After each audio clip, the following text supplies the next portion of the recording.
worst thing is lack of a partnership. That whereas before we made decisions together, now I have to do all of that. And you don't have the companion that you had for all those years. About 3 years ago, Sylvia's 79-year-old husband, Peter, began showing signs of memory loss. A former design engineer with a zest for life, he designed and built many projects at home. He was also an enthusiastic member of the Scouting movement. But then he lost his drive and gradually his ability to cope on his own. Eventually, he came to RICE, the Research Institute for the Care of the Elderly in Bath, southwest England, where he was diagnosed with Alzheimer's disease. He does not remember his children at all, or his grandchildren, or his brother and sister.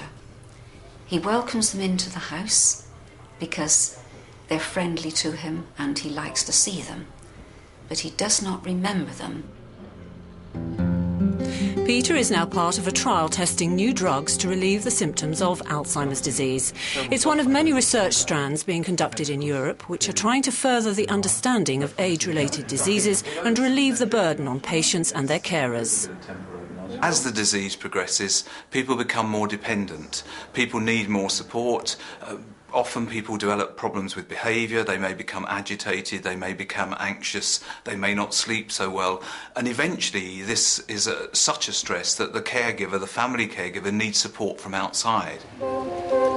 Alzheimer's disease was once thought to be a natural consequence of ageing and was comparatively rare, but now it's causing concern among medical authorities around the world. The disease mostly affects those over 65, and risk factors increase as people age. Estimates put the number of sufferers worldwide at around 26 million. But as the world's population ages, it's been estimated that by 2050 this number will have increased 4 times. At the Karolinska Institute in Stockholm, Professor Bengt Winblad is the director of the Alzheimer Disease Research Centre.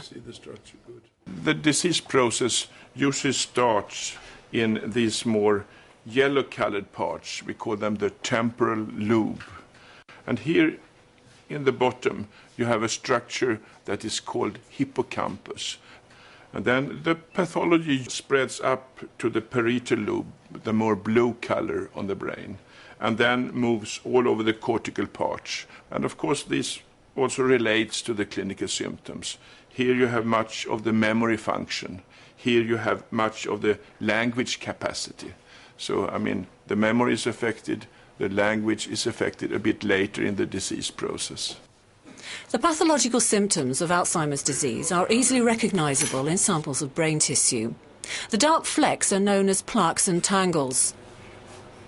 A close-up of a plaque shows the accumulation of a protein called beta amyloid, which packs around neurons, blocking their signals. These are tangled nerve endings typical of the disease. Compare those with a section of healthy brain tissue from a patient of similar age. Today we know so much more than we knew 20 years ago. 20 years ago we had no drug treatment. The care was not optimal. We had no drugs on the market. Today we have the first generation of drugs. We know that this beta amyloid formation is important and the care is much better. Following the death of her father from Alzheimer's disease, Barbara Farlan has come to the research centre to have herself tested. Although only 62, she felt her mind was failing. In fact, tests of her memory and grasp of spatial relationships showed that she did not have the disease. She will return in 18 months. I just wanted to check out if it's just ordinary, stress, and you have lots of things to think about, and you only take in what you think is important and you forget the less important stuff. But I thought I started to forget appointments, and when I walked upstairs to get a cup of coffee, and I came upstairs and I said, what am I doing here? What was it I was going to do? And sometimes I forget and I have to walk downstairs again and start from the beginning. Testing involving memory quizzes is the first step in establishing a diagnosis. Early diagnosis is important to establish whether there may be other causes of cognitive impairment. We are doing many memory tests so that we can really see if there is some memory problems. And then we have today some technical tools we can use to support our diagnosis. We are often doing MRI, neuroimaging, so that we can see how the brain structure is. Magnetic resonance imaging, or MRI, has proven itself to be an invaluable diagnostic tool for doctors researching Alzheimer's disease as well as many other conditions. By placing the patient in a powerful magnetic field, 3D images can be obtained of the tissue being investigated. MRI scans clearly show what is happening in the brain. The scan on the left shows atrophy and shrinkage typical of advanced Alzheimer's disease, while the brain on the right is normal.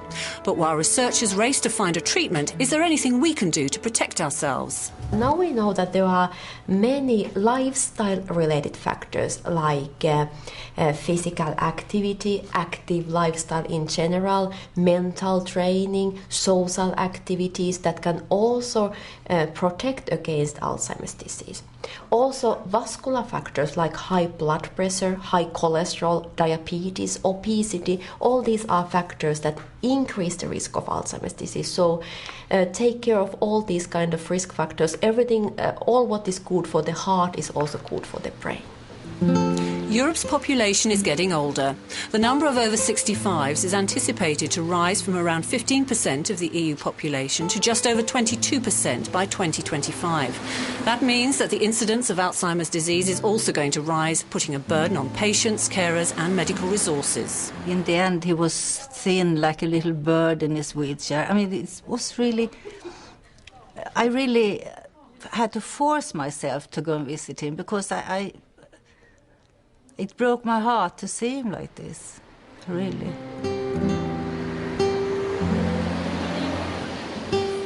If we don't find a cure or a treatment for Alzheimer's disease, I'm afraid that our many healthcare systems will collapse under this pressure.